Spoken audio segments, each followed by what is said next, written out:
Zavatra telo tsy tokony atao rehefa mivavaka ianao.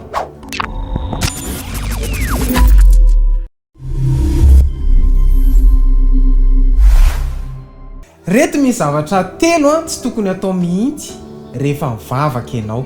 Henoy Tsara, Maro amin'ny mpino Kristiana, manadino ny faha indrindra ny fahatelo.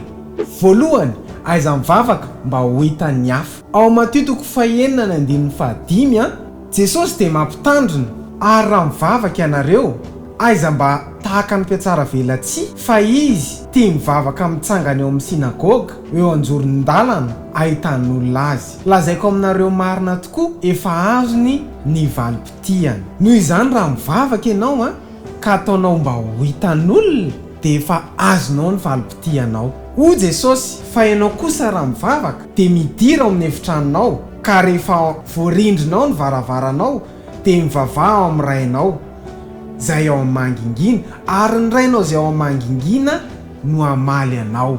Eo Andriamanitra ny tena miaino anao ao amin'le lieu secret, secret place. Ny faharoa, aiza atao monology ny vavakao, izany hoe mifantoka bebe kokoa aminao.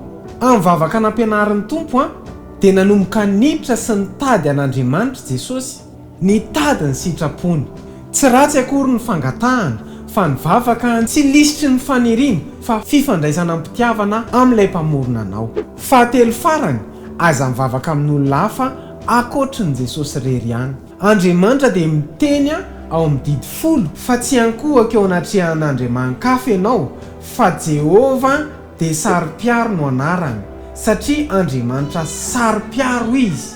Izy rery ihany no mendriky ny fiankofantsika. Amin'ny alalan'i Jesosy no mpanalalana antsika amin'Andriamanitra. Tadio azy fa ny vavaka tsy hoe mba ho hitan'olona na mba hangataka zavatra, fa mba hahafahana mifandray sy mandeha araka an'Andriamanitra.